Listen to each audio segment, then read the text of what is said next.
Hey, this is Matt Urtz, the Madison County historian. We are still doing these interviews for talking to folks about the ongoing COVID-19 pandemic and how it's impacted them. We are very lucky today to have Michelle Rounds. Um, do I have that right, Michelle? Yes, you do. All right, Michelle Rounds of the Morrisville Public Library. Thank you for joining us today. Talk a little bit about when COVID-19 first kind of appeared on your guys' radar. Well, personally, for me, it first came on my radar when we noticed it in China. It's overseas, it's there, it's great. We didn't really do anything for our library because it's in China. Once it hit New York City, that's when we decided that, well, maybe we better do something. It's closer, it's in New York State. So we just kind of did the whole posted signs around the library like we do when there's a bad flu outbreak. If you're sick, stay home. If you're coughing, we're going to ask you to leave. And we kind of ramped up some more cleaning. We did a little more cleaning than we normally do and just kind of left it at that. Um, but it started to come onto our radar seriously at the library when our library system, Mid-York, said we're canceling holds. There's no more holds between libraries. Patrons are going to just check out the stuff from your library.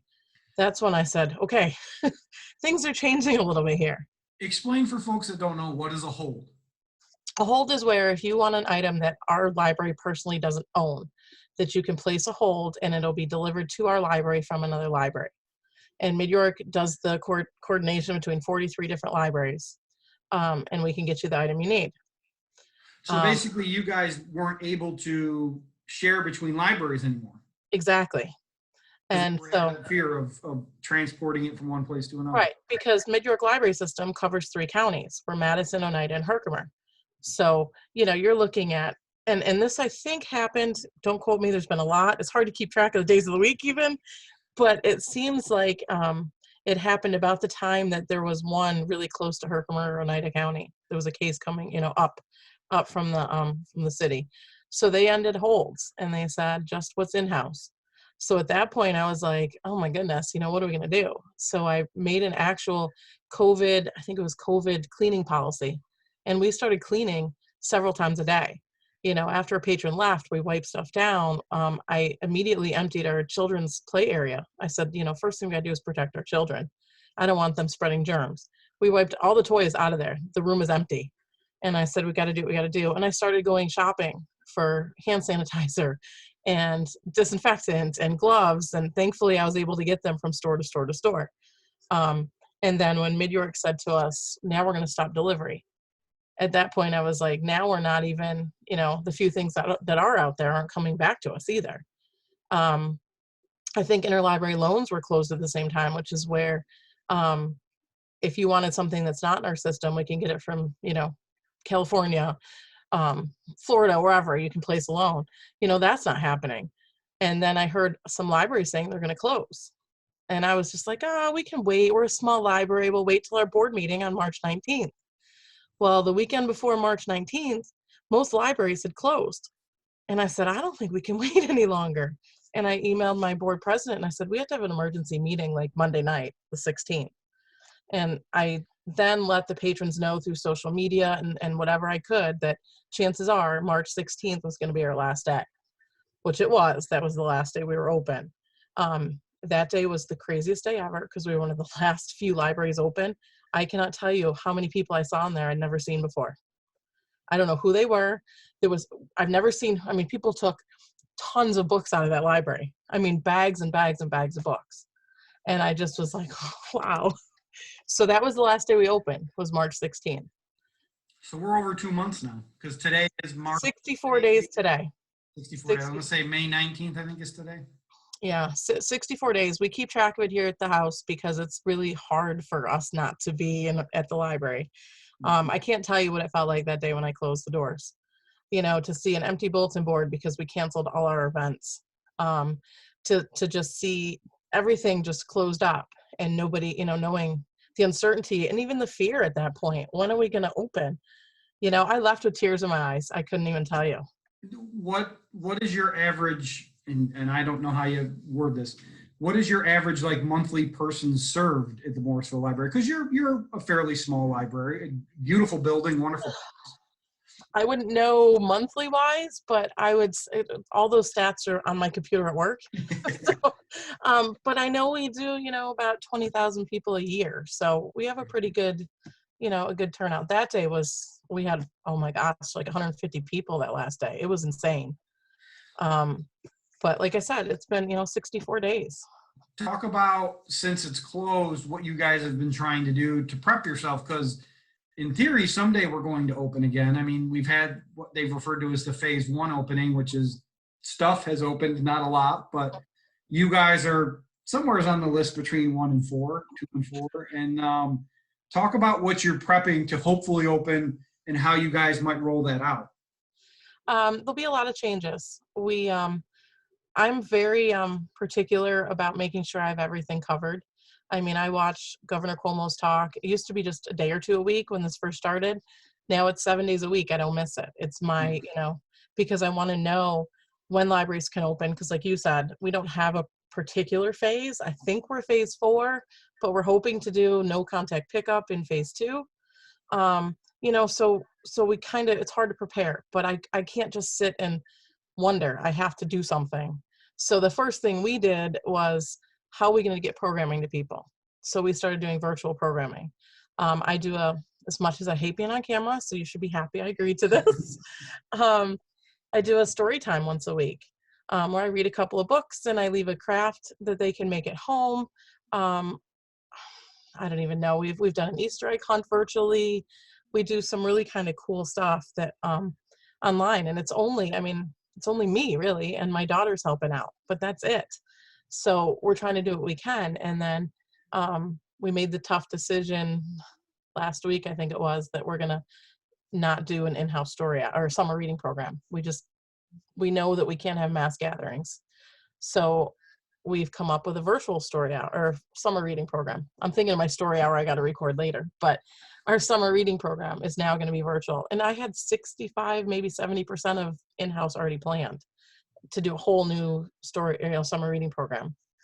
But to get ready to open, there's a lot of guidance. You've probably heard about it. Governor Cuomo's, the New York Forward site or whatever he's got.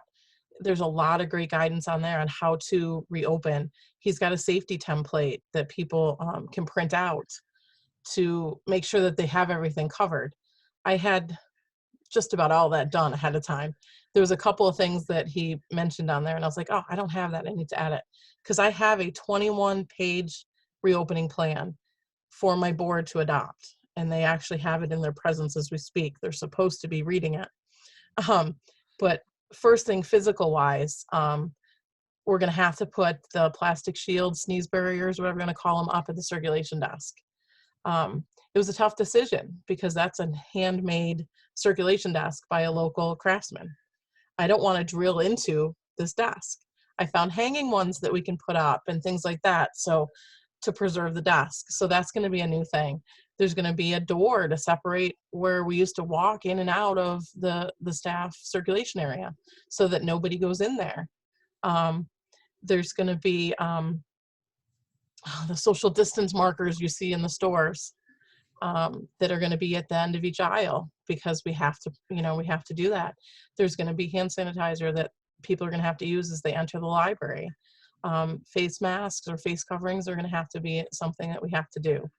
But our first phase, when we're allowed to open, is no contact pickup, where you call, you email, you fill out the Google form we've created with the materials you like. We'll give you an appointment time. You come, you pick it up from the door, and you walk away and you have your stuff.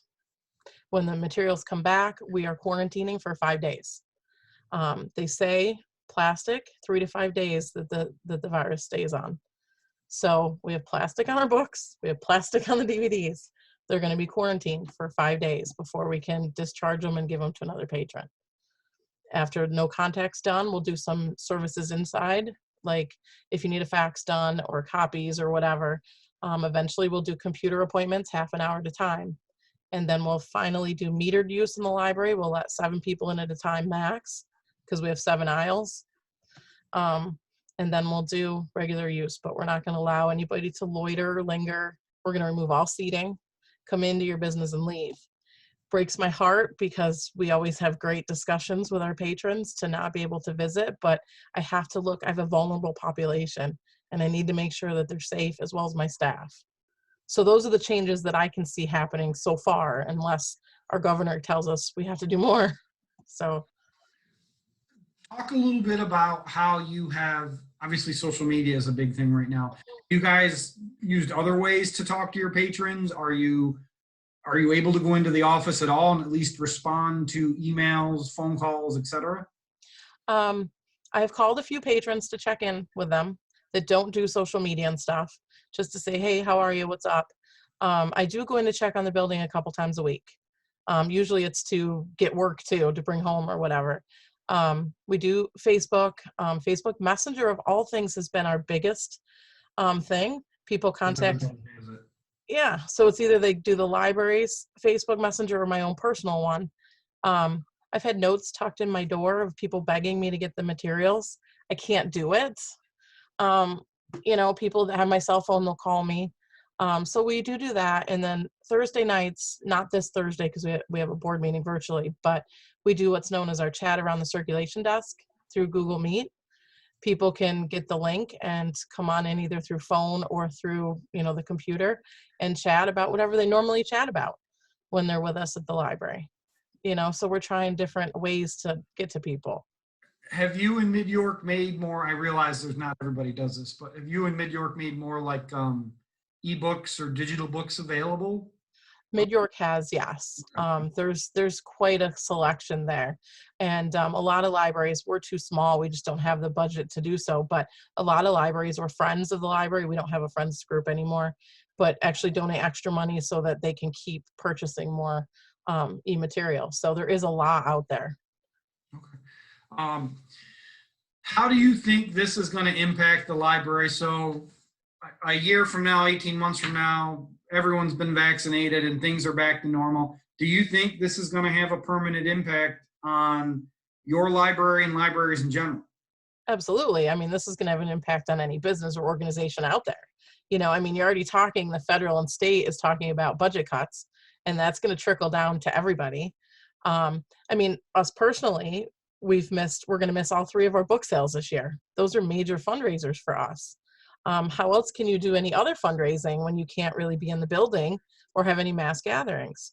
So, fundraising is a big hit for us. But I think on a personal level, the library is never going to be the same. Everybody's going to be intrinsically 6 feet apart. One of the things in our reopening plan is we cannot give high fives or handshakes or hugs to anybody anymore. And I've been known to hug a kid or a patron if they're upset or whatever at the library, or handshakes. We can't do it anymore. And I think we're all just going to be so used to this that it's going to make a difference. And I don't know. I know financially there'll be an impact, but I think all of us personally, it'll change us as well. Would you like to say anything to your patrons and the people of Morrisville? Well, at the beginning of all this, they used to get little Facebook blurbs from me first thing in the morning while everybody's still asleep. Because let me just tell you, having 5 people, 4 adults in my home, and my home is so tiny, it's crazy. They've all been threatened with their life right now, Matt. They're all upstairs. I'm like, if the dog barks. Mine have to stay outside. They've made a couple of appearances. I'm like, I can't. Well, my dog is deaf, so he barks at weird things. But my oldest son's home from college or home from work because he's unemployed. He got laid off. My daughter's home from college. I'm like, this is just too much. But so my patrons were used to hearing me first thing in the morning while everybody was asleep. But if I had to tell my patrons anything, it's that I'm ready. We just need the phase from Governor Cuomo at some point to tell us when we can open, because I'm ready to get materials in my patrons' hands. I'm not so worried about getting in the building, but to be able to say, here is new reading material. Here's a new DVD to watch, because we're the local video store. We're the entertainment. What can I do for my patrons? I miss every single one of them. I can't wait to see them and actually visit with them. But for now, I'm ready. Just we're waiting for the okay. So soon. Thank you for taking the time to talk to us today. Hopefully, you and I have worked together on a whole bunch of projects, and hopefully we will be doing something soon, both just in general and back at your facility. Thank Yeah. you, Michelle, for taking the time. We hope to see you again. Yeah, thanks, Matt. All right. Bye now. Bye.